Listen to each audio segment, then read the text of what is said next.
Paraibanos e paraibanas, estamos no ar. Por você, para você, aqui na TV Norte Paraíba. Que alegria estarmos juntos mais uma vez, conversando sobre os assuntos, as pautas da vida nossa de cada dia. Obrigado pelo carinho, pela audiência crescente. Você em João Pessoa, região metropolitana, pelo canal 10, canal aberto. Você em Campina Grande, compartimento da Borborema, no canal 7. Alô, alô, Campina Grande. Paraibanos e paraibanas de todo o estado. Que prazer estarmos juntos mais uma vez. Falando nos assuntos da vida nossa de cada dia, tem um assunto que está na ordem do dia, na pauta dos brasileiros e, obviamente, de todos nós aqui paraibanos. Essa operação policial contra o narcotráfico no Rio de Janeiro, que deixou 121 pessoas mortas, ela reacende um debate inadiável e necessário que precisa ser enfrentado com muita coragem e também decisão, ouvindo, obviamente, a sociedade brasileira, mas também os especialistas. O que fazer? Como enfrentar uma situação em que os foras da lei ditam a lei? O Estado brasileiro, muitas vezes, acocorado, fingindo que manda e os bandidos fingindo que não mandam. No programa de hoje, essa discussão vai ser ampliada com visões e opiniões distintas. Eu vou conversar com o vereador Marcos Henriques, do PT, em João Pessoa, e também com o policial e vereador da capital paraibana, Tarcísio Jardim, do Progressistas. Com uma pergunta inicial, até que ponto esse é um tema que é para além da discussão técnica e que comporta a discussão ideológica? Porque esse assunto também foi dominado pela polarização no país. Rapidamente virou um assunto de esquerda e de direita. Essa conversa de hoje aqui com dois parlamentares vai descambar para esse lado ou é possível ir além dessa discussão meramente ideológica? E até onde a ideologia ajuda ou atrapalha nessa questão? Eu quero contar também com a sua participação, a sua interação nos nossos canais de comunicação. A sua opinião é muito importante. Nos nossos canais de interação, você pode interagir durante o programa, no Instagram, no meu Instagram, o Instagram da TV Norte Paraíba, no meu Instagram, @Eroncide. Pode também compartilhar o link do programa com quem você quiser, de toda a Paraíba, do Brasil, no youtube.com/TV Norte Paraíba. Vamos que vamos? A partir de agora, nós estamos juntos aqui na TV Norte Paraíba. Eu sou Eroncide e estamos juntos a partir de agora, na Hora H. Vamos que vamos!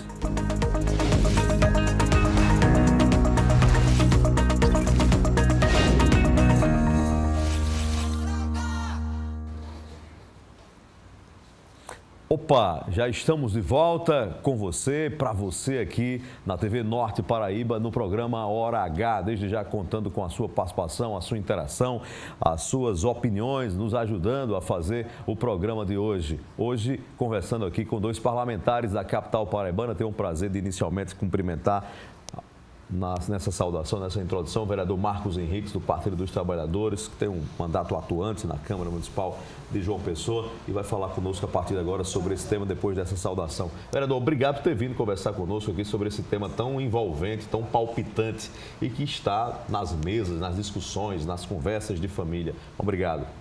Eu que agradeço, Heron, é um grande prazer estar aqui. Boa tarde ao Tarcísio Jardim, um colega que, apesar de nós divergirmos em muito ponto, mas a gente sempre discute com bastante respeito e eu tenho ele como uma pessoa bastante amiga. Dá para conversar hoje, vou pegar logo esse gancho antes de ouvir o vereador Tarcísio Jardim, dá para conversar hoje sobre política num nível elevado com tanta rivalidade, vereador? Olha, eu tento sempre confrontar números. Quando você vem para uma discussão política, é importante que você traga subsídios que vai favorecer a tua argumentação. A partir do momento que você cria a argumentação do senso comum, acaba a discussão decaindo para algo muito rasteiro. E não é essa a minha intenção, a gente sempre tenta colocar um ponto de vista. Quem me conhece sabe que eu sempre coloquei meus pontos de vista bastante coerentes com aquilo que eu defendo. Vereador Tarcísio Jardim, do Progressistas de João Pessoa. Boa noite, obrigado por ter vindo conversar conosco aqui na Hora H e com a Paraíba inteira. Obrigado por ter vindo. Não, eu que agradeço, Heron, pelo convite. Boa noite para Marcão aí, meu amigo de câmara. E a gente está aqui para discutir com diplomacia, né, argumentos e inteligência, para a gente trazer informação para a sociedade e não mais desinformação. O senhor é policial e já participou de momentos, certamente, de confronto, de adversidade, de conflitos, certamente de tiroteios também. Uma operação como aquela do Rio de Janeiro, o que é que se passa na cabeça do profissional de segurança pública indo ali para ou cumprir um mandado judicial ou matar ou morrer? Na verdade, Heron, a cinematográfica, né, a geometria de combate do Rio de Janeiro, ela é particular. Nenhum outro lugar do Brasil tem aquela intensidade com armas de grosso calibre e com vantagem geográfica como é lá. A Bahia ainda se assemelha um pouco porque tem essa... Vantagem geográfica para o criminoso? Isso, porque eles atiram de cima para baixo e eles têm várias rotas de fuga. Tem mais visão, inclusive, para combater. Isso, como se deu com a mata. Domínio do território, né, com túneis, com bunkers, com vielas, que essa é uma particularidade, que eles dominam muito bem, eles vivem 24 horas por dia naquele ambiente. Então, assim, naquela situação, a situação do Rio, apenas aqueles policiais do Rio sabem como é aquilo. E eu sempre costumo dizer, quem escolhe se vai ser preso ou se vai morrer é o marginal. A decisão está na mão dele. Né? Tanto que nessa operação do Rio, tiveram mais de, acho que foram 112, foram 115 presos. Então, esses aí decidiram se render e não confrontar a polícia, como teve um vídeo que circulou, onde vários, acho que eram 19 deles, estavam presos dentro de uma casa, fizeram a filmagem, estamos saindo, se entregaram e não morreram. Agora, aquele que está portando um fuzil, dá um tiro de fuzil num policial, ele está se predispondo a levar um tiro para morrer. Então, assim, é muito difícil saber o que se passa na cabeça de um policial daquele ali, principalmente numa tropa de operações especiais, no Rio, num confronto intenso como aqueles que acontecem lá. O Rio de Janeiro, ele vive uma situação de guerra declarada, não é mais uma guerra fictícia ou de narrativas. Ali é literalmente um ambiente de guerra. A gente fala do Rio de Janeiro, mas tem réplicas do domínio do crime organizado pelo Brasil afora. A Paraíba não é diferente, a região metropolitana não é diferente. O senhor que é policial, que diagnóstico existe do crime organizado, do domínio de territórios em João Pessoa? Essa é uma realidade também patente que a população que mora nessas comunidades sente de perto? Sim, em João Pessoa a gente não tem na escala do Rio de Janeiro, né, com barricadas que não permitem o tráfego de veículos. Mas essas barricadas do Rio, elas têm uma mensagem simples, mostrar onde começa e onde termina o domínio do território da facção. Daquela barricada para dentro, a legislação são deles, é a legislação deles. Aqui na Paraíba a gente tem, não fisicamente, né, mas barreiras imaginárias, onde são aqueles territórios que principalmente a população e a polícia sabe que é de dominância da facção. E ali a regra é a regra da facção, com o tribunal do crime, com subjugação da sociedade, com domínio, inclusive domínio financeiros. Existem já localidades aqui em João Pessoa, na Paraíba, que o comerciante tem que pagar o arrego, né, tem que pagar a taxa para poder funcionar. Isso é uma demonstração nítida da ausência do poder público e da dominância do território por parte da facção. O Tribunal do Crime que o senhor fala é mais ou menos como imagens como a que já saíram de alguém que ou dedurou ou foi para outro lado de outra organização criminosa e os bandidos fazem questão de filmar a execução também como uma mensagem pedagógica? Exatamente. Isso aí é uma guerra psicológica.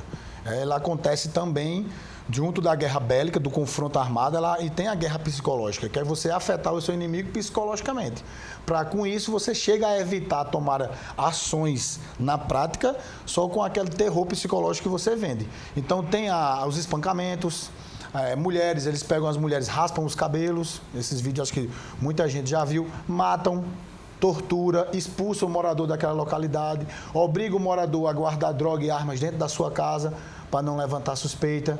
Porque se tem lá uma família que mora numa casa Você nunca vai suspeitar que ali dentro é um bunker. E às vezes eles usam a casa das pessoas ou chegam até expulsar essas pessoas das suas casas para servir como armazenamento de droga e de armas. Isso é o tribunal do crime. A legislação é a deles. Eles fazem o que querem com a sociedade que fica refém daquilo ali. Eles não têm outro lugar para morar, tem que morar ali. Se você mora ali, você está sob as leis da facção.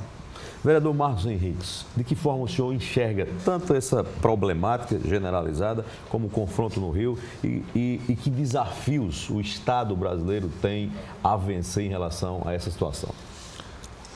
Primeiro, o crime organizado não é nenhuma novidade, já vem de muito tempo.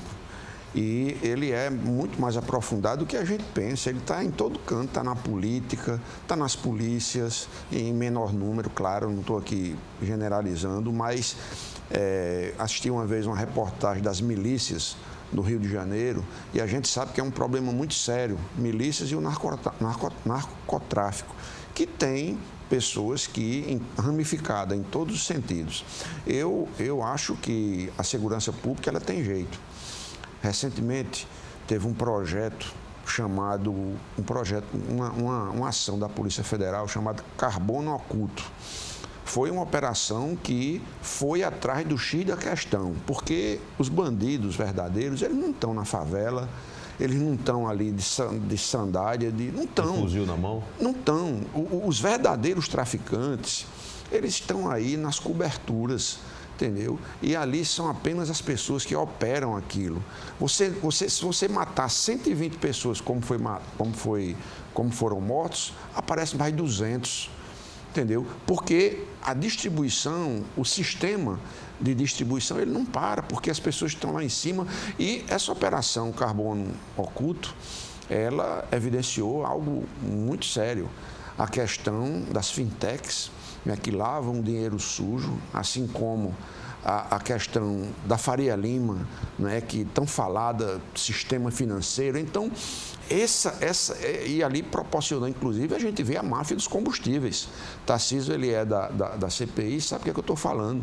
A máfia dos combustíveis tem uma ramificação muito grande no crime organizado. Então, além de você, dessa operação, apontar para um norte, de você realmente achar, prender, monitorar, é deixar o cara sem dinheiro, você trancar os recursos. Essa operação Carbono Oculto, ela bloqueou 40 milhões de reais. Essa operação, ela prendeu 117 fuzis. Essa operação, ela não deu um tiro sequer. Agora, o resultado dela foi muito mais estrondoso do que aquele do Rio de Janeiro. O senhor está defendendo um tipo de operação com mais inteligência do que com tiro? É isso? Exatamente. E aí, meu caro Heron, a PEC da segurança, ela aponta para isso.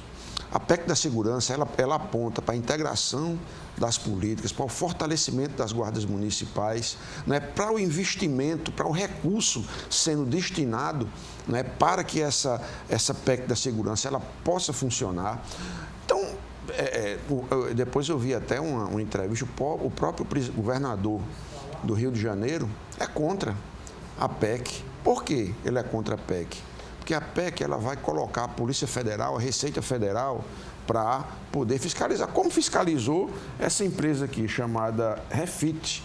É uma empresa carioca, sonegadora quanto mais, e que o governador colocou a Procuradoria para defender essa empresa. Então, mostrando que ainda existe um conluio muito grande do poder público com o crime organizado. Isso é uma coisa que, para mim, é muito claro. Vereador Tarcísio Jardim, existiu logo após essa operação no Rio de Janeiro um grande debate sobre se foi um sucesso ou se foi um fracasso. Tecnicamente falando, o senhor acha que foi o quê? Só para fazer um parênteses, quando o Marcão fala que os verdadeiros bandidos, traficantes não estão na favela, estão. Desses 121 pessoas que morreram, existiam 6 chefes de tráfico de 6 estados diferentes. Bahia, Amazonas, Goiás, Espírito Santo e Pernambuco. Que estavam lá funcionando como uma reciclagem do crime. O que é que esses chefes fazem? Eles vão para o Rio de Janeiro, se aprimoram de treinamentos, técnicas de gestão, de distribuição de bocas, literalmente como uma empresa faz, e voltam para seus estados origens para disseminar esse conhecimento. Então, uma faculdade lá. Exatamente. Então, eles estavam lá, morreram na operação, porque estavam lá para fazer isso. E de lá, monitorando e gerenciando o tráfico nos seus estados. Então, isso inclusive foi provado, né? O secretário de Polícia Civil, Felipe, que é um delegado de polícia, ele deu uma entrevista falando nome por nome e a patente de cada um nos seus estados. Então, a operação ela foi um sucesso, não total, porque, infelizmente, 4 inocentes morreram, que são os 4 policiais. Foram as únicas vítimas inocentes dessa operação. E isso, comprovadamente, feito o levantamento, feita a perícia, todos os mortos... Todos eram alvos já. Todos tinham ficha criminal extensa. Dentre eles, 42 com mandato de prisão em aberto. Então, quando você tem uma operação dessa, dentro de um ambiente urbano, com vítimas civis, proliferadas, são milhares de pessoas, ali sim, inocentes, naquele ambiente, numa guerra deflagrada, onde armas de grosso calibre estão se confrontando e nenhum civil sequer morrer, isso é um sucesso. E eu acho impossível você chegar para uma operação dessa, quem entende, e dizer que essa operação não teve preparo, que essa operação não teve inteligência e de que a polícia não fez uma operação bem calculada. É impossível você neutralizar mais de 100 criminosos. Foram 98 fuzis, se eu não me engano, nessa operação. Então, mas é muito difícil você fazer um marginal armado de fuzil se render. Então, infelizmente, quem tombou ali foram 4 policiais, que estavam, inclusive, numa região de mata. Eles se homiziaram na região de mata. Ali a gente fez uma tática que se chama na polícia de martelo bigorna. É quando você entra num teatro operacional e você direciona as suas ações para onde você quer que o inimigo fugue. Então, eles fizeram tudo estrategicamente calculados para tirar o confronto intenso e jogá-lo para a mata, para salvar as vidas inocentes e civis que ficam na favela. Porque os próprios marginais, aí não sou eu que estou falando, quem quiser e tiver curiosidade de pesquisar, pode ir na internet, os marginais nos morros dos rios, eles atiram nos inocentes para causar o clamor social e desestruturar a operação. Porque quando uma criança cai morta, quando uma mulher grávida cai morta, aquilo ali gera um impacto imediato e se pede, claro, nenhum governante ele vai ser leviano ao ponto de não pedir, ele pede o cancelamento imediato da operação. Isso é uma tática de combate. Isso já aconteceu também em guerras antes. Então, assim, quando você olha um cenário desse, tudo o que aconteceu, toda aquela conflagração, e você acha que aquilo foi um fracasso, realmente concordo que a guerra bélica, né, nós temos uma guerra quadridimensional. É a guerra bélica, que é o confronto, que é o mais palpável, é o que todo mundo vê, é o que chama atenção. A gente tem a guerra jurídica, que é o que está se dando agora no pós-operação. Tem policial que vai passar 10 anos respondendo por essa operação aqui.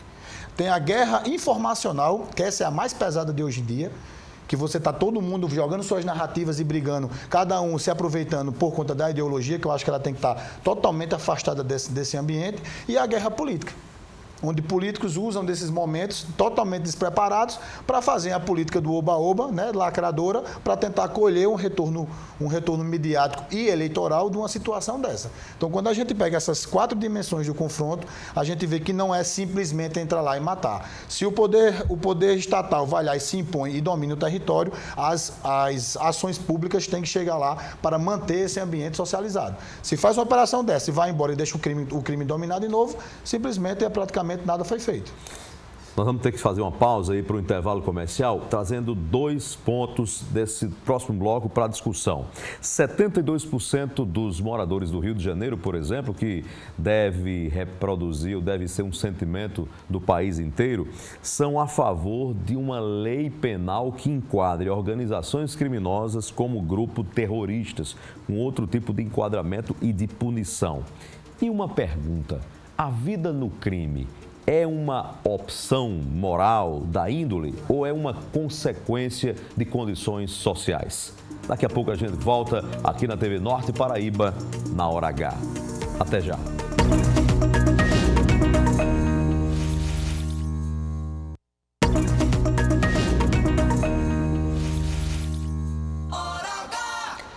Paraibanos e paraibanas, estamos de volta aqui na TV Norte Paraíba na Hora H. Hoje é a Hora H da segurança pública e ainda a repercussão sobre o tema do momento, facções criminosas, grupos organizados que dominam territórios no país inteiro, por que não dizer também aqui em cidades do estado da Paraíba, e o que fazer, quais são os desafios a serem vencidos. Eu volto aqui conversando com os dois entrevistados, dois vereadores da capital paraibana, Tarcísio Jardim, que tem uma atuação no debate da segurança pública, inclusive no mandato legislativo na Câmara de João Pessoa, ele é do Progressistas, é policial também, e o vereador Marcos Henriques, do Partido dos Trabalhadores. Há sempre, em situações como essa, um debate de comoção social sobre logo após as mortes. Aqueles mortos que estão ali, independente da ficha criminal que tem, eles estão ali porque foi feita uma escolha pelo crime ou é a falta de escolha que leva as pessoas a viver do crime? Qual é a sua opinião, vereador Marcos Henriques? Olha, primeiro, queria fazer um parênteses no que o colega Tarcísio falou.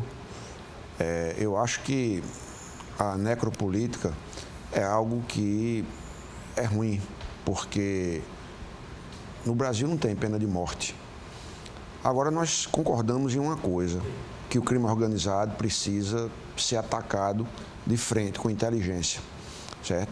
Então, acho que essa falta de opção, falta de alternativas, ela vem muito da questão social. O crime organizado, ele tem ramificações em todo canto, aqui em João Pessoa, certo? Eu fui impedido de entrar em várias comunidades, porque... Para fazer campanha. Para fazer campanha, porque eu não poderia entrar, porque ali já tinha o candidato... Do chefe da Do chefe, entendeu? Isso a gente vê facilmente. Então, você vê todas essas ramificações que não deixam acabar. Você acha que vai ser fácil mudar a lei? Não vai ser fácil mudar a lei, porque a nossa lei ela funciona como uma empresa, como um sistema, entendeu? O sistema em que você tem uma banca de advogados e você paga esse advogado, essa banca é 30 mil reais e a outra banca é 3 milhões, o mesmo processo. Você acha que esses 3 milhões, que determinada, não são todas, eu não estou generalizando, mas eu sei que existe, esse dinheiro ele não vai ser rateado? Entendeu? Para soltar o meliante. Então, as ramificações, elas proporcionam uma certa comodidade. Você acha que isso é reproduzido também? Então, essas bancas esse é um ponto. Se reproduzem também dentro do Congresso? Com certeza, no Congresso, no Senado, a força política. Quem não sabe quem são os candidatos da milícia? Quem não sabe? Todo mundo sabe. Então, o que eu quero dizer a você é que, por um lado, você tem essa ramificação e, por outro lado, você tem a questão social. A questão social que, muitas vezes, aquele que está ali na ponta, aquele preto, pobre, não tem oportunidade de um estudo, não tem mais oportunidades, certo? E serve, logo cedo, é recrutado pelo crime organizado para poder fazer o trabalho de aviãozinho. Começa assim, né? Depois vai subindo, chefe de boca, porque lá também tem um plano de ascensão, plano de cargo e carreira. Lá tem também, né? Então, o que a gente tem que fazer é mais política social, certo? Mais policiais, porque, infelizmente, o investimento das forças de segurança é muito pequena no Brasil, nos estados. Rapaz, aqui, por exemplo, na Paraíba, a gente tem um déficit de mais de 8 mil policiais.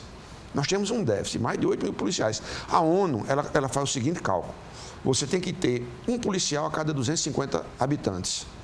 Aqui, nós temos um policial a cada 479. E tem estados piores. Estado com um policial para cada 600, 700. Então, enquanto os nossos governantes não valorizarem, pagar bem o policial e fazer com que esse policial tenha qualificação adequada, porque eu estava lendo agora alguns especialistas, antes, quando você me convidou, eu também tive cuidado de ler algumas coisas, e a forma como foi feito aquele projeto lá, colocou, inclusive, agentes que não tinham devido qualificação nem o conhecimento territorial para estar ali trocando tiros com bandidos. Então, foi uma ação, na minha opinião, acho que o governador precisa ser responsabilizado, não ovacionado, responsabilizado para ver que existem alternativas a não ser a necropolítica. Mas eu vou voltar a fazer a pergunta. Quem está ali naquele confronto, terminou sendo abatido, aquilo ali foi uma escolha pessoal ou é a falta de escolha? É o bandido ou é vítima? Eu acho que é um conjunto. Porque a pessoa que está ali, às vezes, como eu falei, falta oportunidade, certo? De poder se qualificar, de poder estudar por motivos sociais daquelas comunidades. Agora, é uma opção que você faz, você entrar na vida do crime, certo? Entrar na vida do crime. Digo a você que para que isso seja impedido, você tem que ter mais políticas sociais. Senão as pessoas vão ficar ali por opção. Porque não tem outra opção. Não tem outra opção de você querer estudar para você poder ter um futuro, entendeu? Dentro de uma profissão. Então, tem que ter toda essa questão social envolvendo as comunidades. O grande problema é que, às vezes, os programas sociais não conseguem entrar, porque o tráfico não deixa, entendeu? E aí é onde está. Tem que haver realmente essa prisão dessas pessoas. No projeto Carbono Oculto, foram presos mais de 80 pessoas. Então, é importante que a gente possa fazer isso, não arriscando a vida de policiais, certo? Como foi arriscado, nem matando aquelas pessoas que estão ali. Aí, eu trouxe até um nome aqui de uma pessoa. Carlos André Vasconcelos, ele estava no BRT esperando um ônibus. Foi abatido por uma bala perdida. Abatido por uma bala perdida. O deputado Otônio de Paula disse que morreram 4 pessoas da igreja que ele pastoreia, entendeu? 4 pessoas da igreja que ele pastoreia, sem ter nenhum antecedente criminal. Aí você apreender 80 fuzis, certo? Vale a vida de uma pessoa, vale a vida de qualquer um do 121, do inocente, de um policial. Então é esse questionamento que a gente tem que fazer. Uma ação agressiva, ela gera agressão.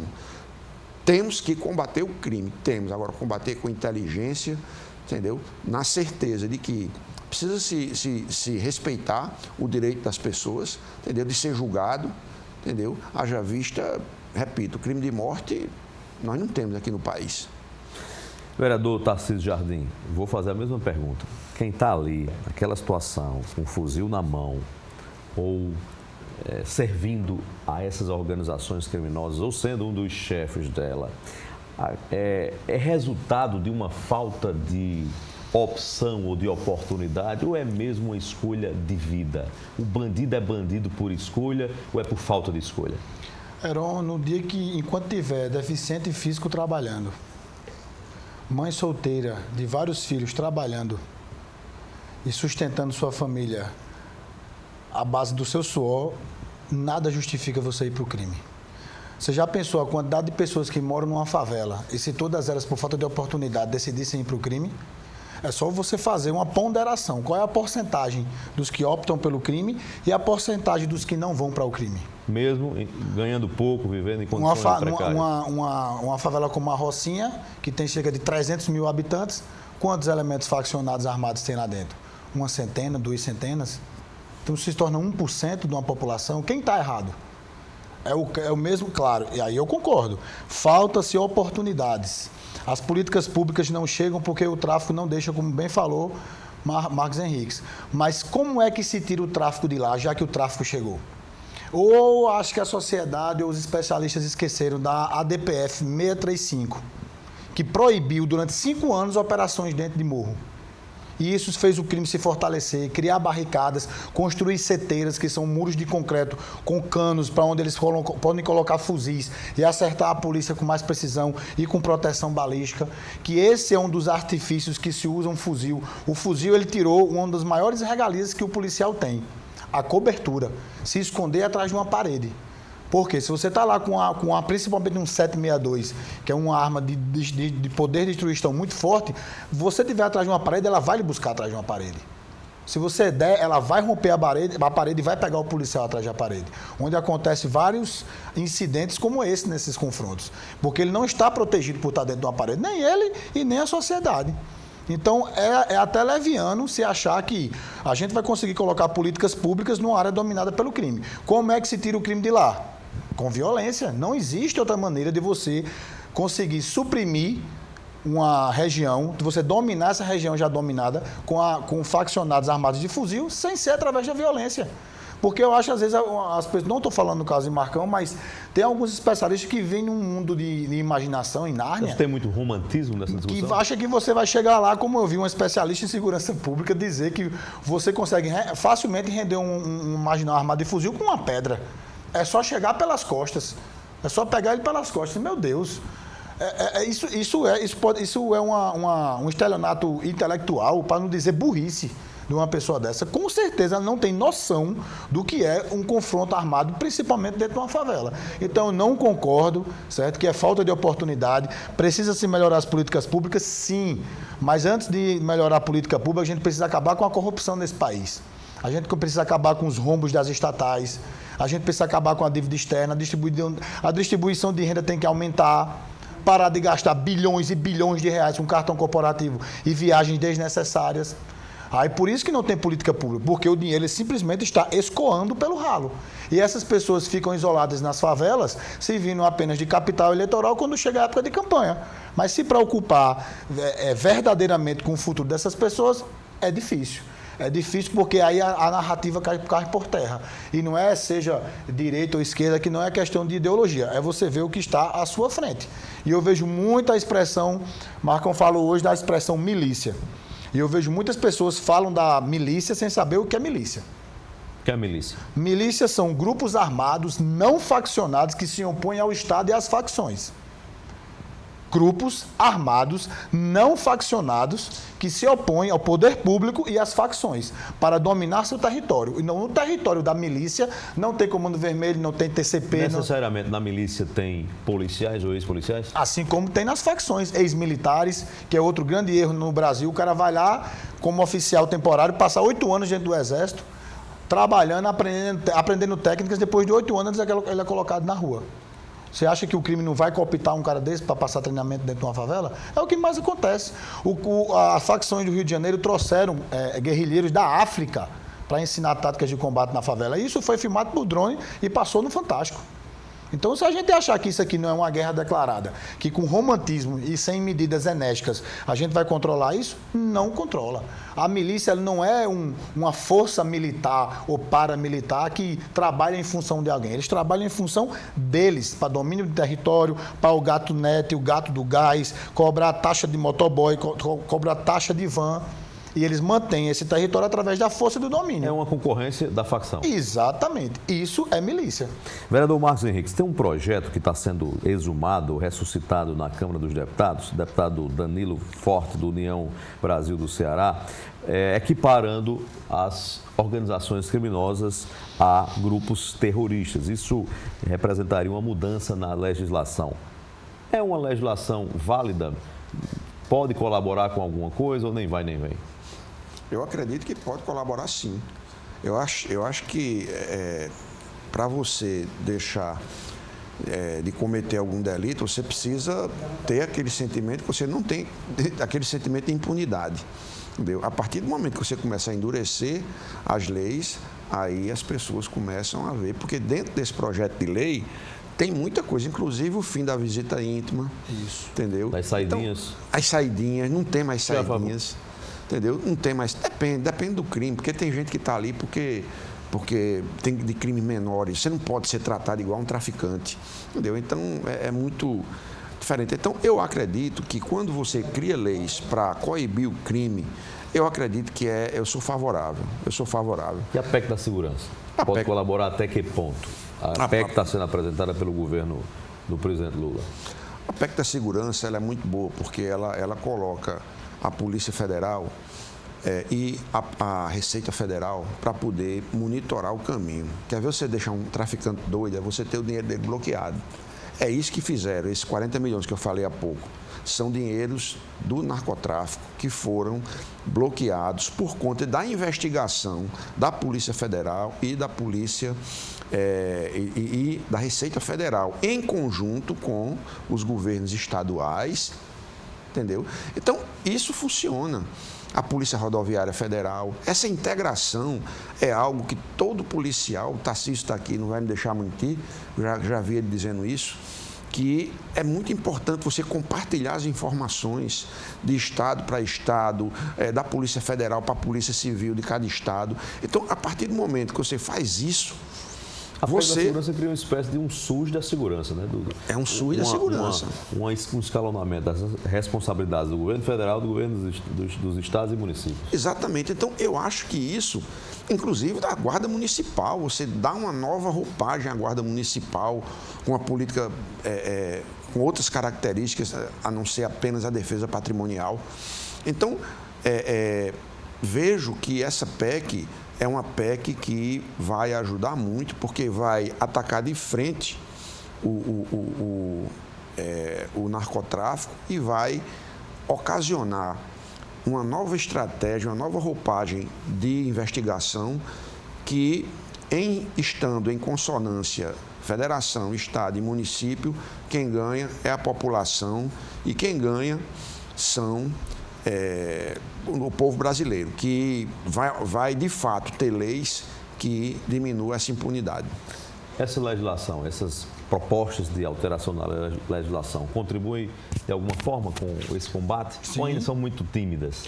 Eu acho que esse enquadramento, né, como um grupo terrorista, acabar com as saidinhas, acabar com as visitas íntimas para pessoas que cometem crimes hediondos, eu acho que é um primeiro passo. Infelizmente, a gente vive no Brasil uma política do desencarceramento, né, onde um ministro da Justiça tem orgulho de ir para a televisão aberta dizer que o Brasil é o país que mais libera presos na audiência de custódia. Só no ano de 2024, o STJ, não estamos falando do STF, o STJ concedeu quase 10 mil habeas corpus para que as pessoas não fossem presas. Então, assim, quando você não tem segurança na execução da pena, no cumprimento da pena, é difícil você achar que uma legislação dessa vai melhorar alguma coisa. O cumprimento da pena num sistema prisional em que, até dentro da cadeia, quem manda é o bandido?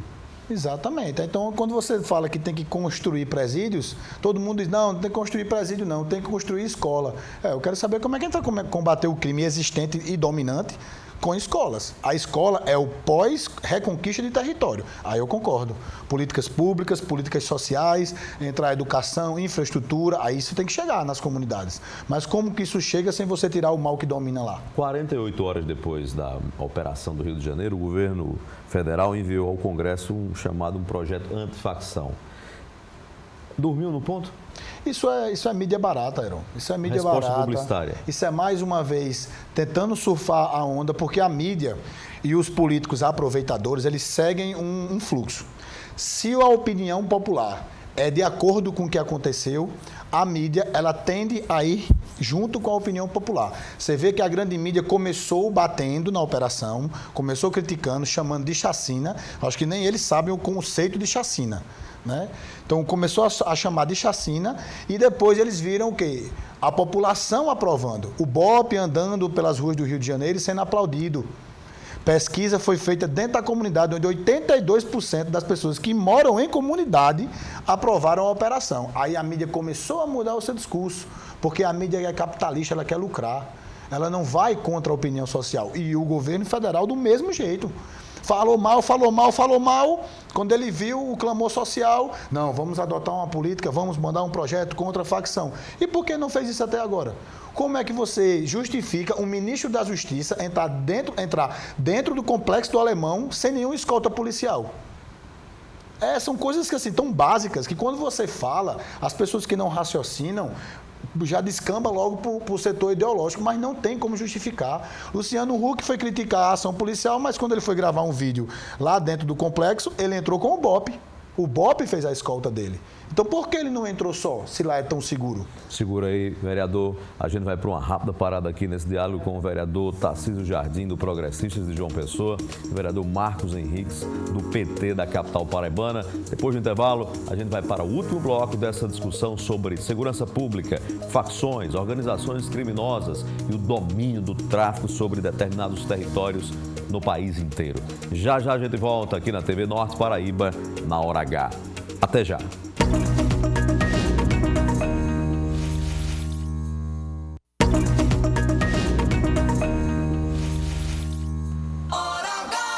De volta aqui na TV Norte Paraíba, na Hora H, paraibanos e paraibanas, obrigado pela audiência. Hoje no programa nós estamos falando sobre segurança pública, facções criminosas, crime organizado, tráfico e o medo da população.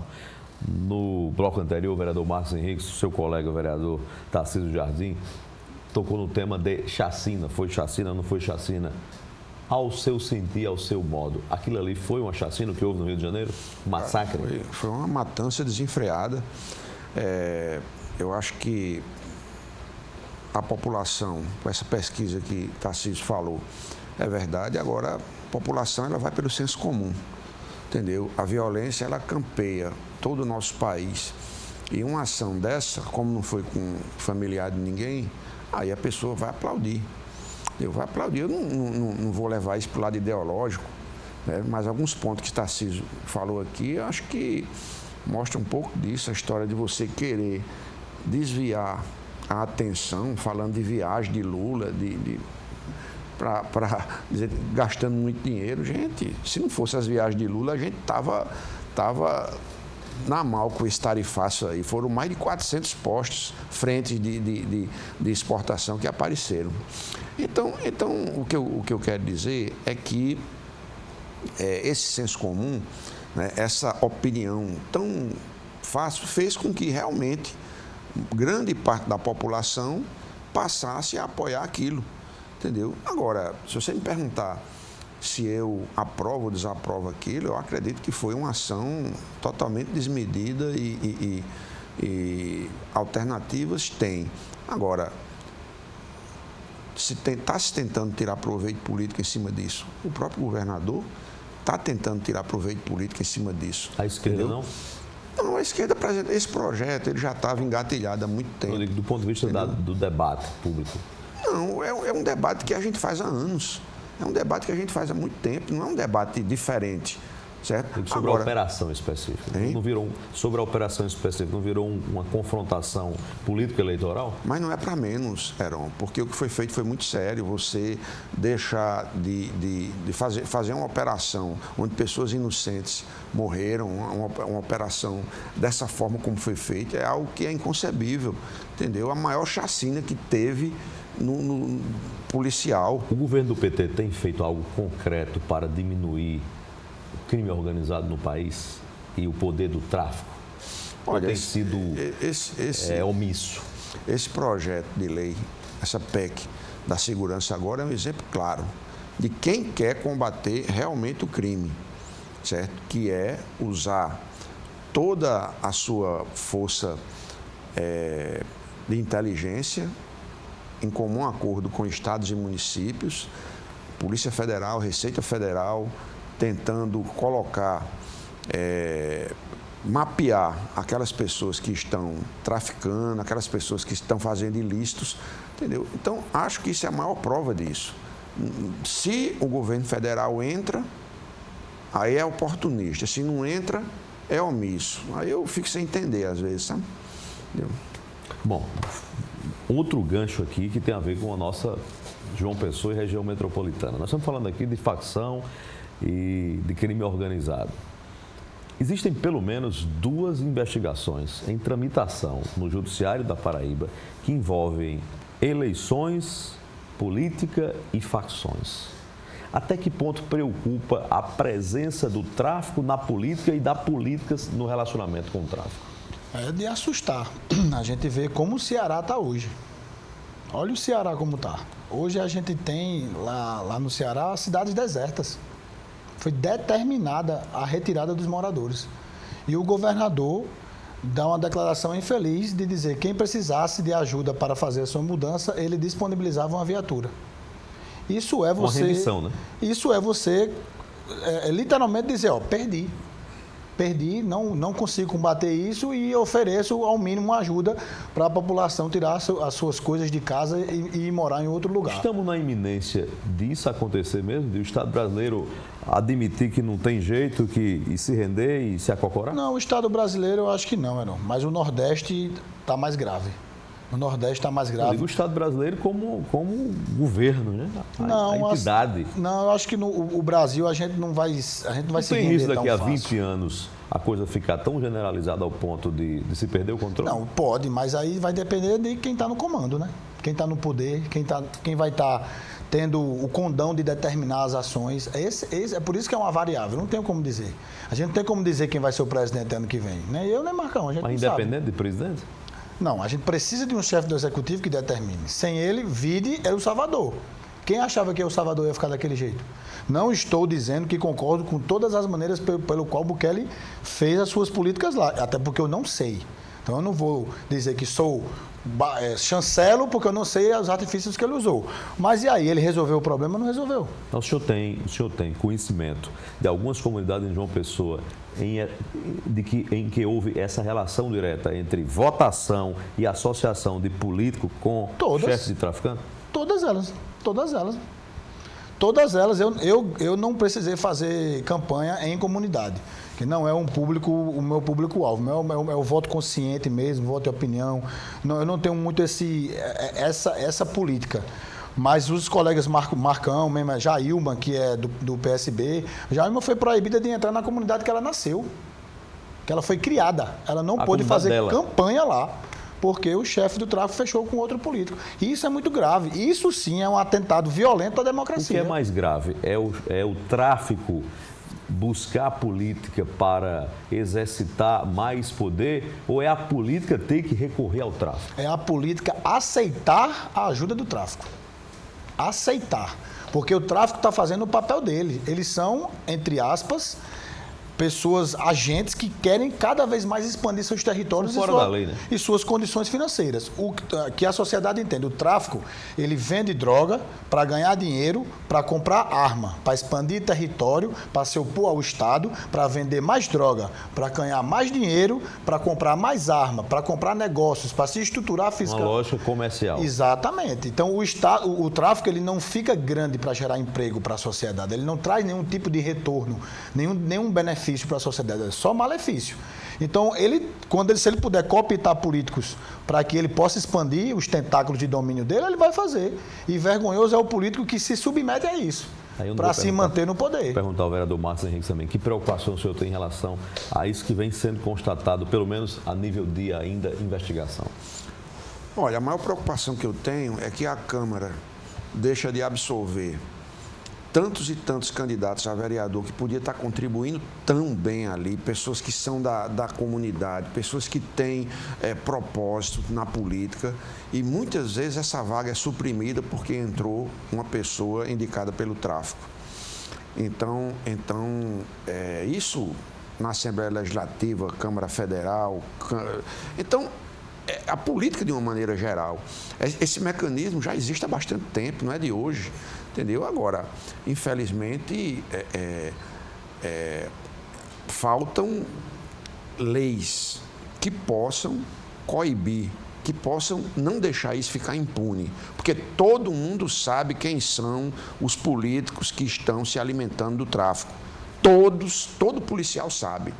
Entendeu? Todo policial sabe. Agora, não se chega até lá porque tem muita proteção. O sistema, ele protege aquelas pessoas, porque também usufruem do sistema. Então, esse ciclo vicioso é um ciclo que prejudica a formulação política de uma boa gestão do seu mandato, entendeu? A gestão política em todos os sentidos. O prefeito aqui foi o prefeito passado, foi impedido de fazer uma praça, porque o tráfico não autorizou. Então, quer dizer, deixa de chegar ação social nas comunidades, certo? As pessoas não apresentam uma qualificação adequada para poder fazer um mandato propositivo e gera uma decadência política, não é? E uma diminuição do nível intelectual de cada instância. Bem rapidinho aqui, vereador Tarcísio Jardim. Existe tráfico porque tem também demanda. Então temos um problema também social que inflige as pessoas a procurarem se entorpecer. Essa é a questão. O que fazer? Na verdade, a gente tem que coibir massivamente, principalmente você saber fazer a questão de educação e informação da sociedade. E, infelizmente, você vê nacionalmente projetos de lei que querem descriminalizar drogas. Eu acho que o caminho não é esse. Aquela medida do Supremo que reduz ali o potencial de pena para quem tem um consumo ali de determinadas gramas de maconha. Aquilo ali terminou? Aquilo é uma medida paliativa. Aquilo é o conta-gotas. Você vai de gotas em gotas, você consegue encher 1 litro de água. Então, às vezes, a gente não tem nem noção, justamente por conta dessa cegueira e briga ideológica, mas a gente não tem noção dos males que, com pequenos atos, a gente está causando lá na frente. Porque se você acha normal alguém tá fumando maconha na rua... É um estímulo ao tráfico, com certeza. Aí, daqui a pouco, todo mundo sabe que a maconha ela é porta de entrada. Aí, daqui a pouco, o indivíduo está fumando o mesclado, que é maconha com crack. Aí, daqui a pouco, ele já está no crack. Daqui a pouco ele está no K9, que é aquelas drogas que é a base de tranquilizantes fortíssimos, que deixa as pessoas parecendo um zumbi. Então, pode ver que ela começa devagarinho e vai aumentando a dependência. Então, a gente não pode normatizar que se use entorpecentes. Isso não é normal. Só quem sabe a gravidade de o que é a droga dentro da família é quem já teve um filho viciado. Graças a Deus, na minha família, eu nunca tive nenhum dependente químico, mas eu conheço várias pessoas que tiveram. Lá na academia de jiu-jitsu, eu já tentei tirar várias pessoas do vício, mas é muito forte a dependência. Eles não conseguem ficar. Então, assim, é muito grave, a gente não pode normatizar isso aí. Não pode achar que é uma política pública, mas as pessoas, quem fuma maconha não faz nada. Mas não é só a maconha, é tudo que envolve aquilo ali. É você colocar uma criança para ter acesso ao entorpecente e ela achar que aquilo é normal. Fora a retroalimentação do tráfico que vai para outras drogas. Exatamente. E o pior é a hipocrisia, que as pessoas que usam entorpecentes, elas não se sentem culpadas pela violência do tráfico. Mas elas não sabem que são eles que financiam aquela movimentação que acontece. Fazem a roda girar. Exatamente. Vereador Marcos Henriques, do PT de João Pessoa, muito obrigado por ter participado conosco dessa conversa aqui na Hora H de hoje. Eu agradeço, Heron. Já estava com saudade de você e agradeço Tarcísio também, que acho que fizemos um bom debate. Um debate com um nível bastante bacana, sem agressão. Entendeu? Porque eu acho que tem que ser assim, sabe, Heron? Acho que aqui eu trouxe propostas, trouxe avaliações, Tarcísio também, divergimos em alguns pontos, mas tem um ponto que nós convergimos, que é que alguma coisa precisa ser feita para que o crime organizado seja desvencilhado. Muito obrigado. Vereador Tarcísio Jardim, muito obrigado pela presença aqui na Hora H da TV Norte. Eu que agradeço, Heron, agradeço Marcão aí pelo debate, e como ele falou, eu acho que as pessoas devem buscar mais referências com esse viés. A gente não aguenta mais grito, a gente não aguenta mais falta de propositura, a gente não aguenta mais discurso vazio, a gente não aguenta mais não respeitar a diferença, porque hoje a gente vive esse mundo. Se você não concorda comigo, você é meu inimigo. E não é assim que a gente vai fazer a sociedade evoluir. Cada um tem seu modo de pensar, cada um tem seu modo de encarar a política, e a gente tem que saber debater, respeitar quando a pessoa pensa diferente, e não por conta disso eu não vou dar o devido valor à opinião dele. E assim a gente constrói a sociedade que a gente quer entregar para os nossos filhos. Muito obrigado. E assim a gente constrói o programa que tem pluralidade e homenageia o contraditório nos temas que são sensíveis à população. Muito obrigado a você pela companhia, pela audiência. Esse programa será reprisado nesta terça-feira, às 8h30 da manhã. A gente volta a se encontrar na próxima segunda-feira. Paz no coração, fé em Deus, fé em Jesus Cristo de Nazaré, fé na vida, Paraíba. Até a próxima segunda, às 8h30 da noite, na Hora H. Até lá.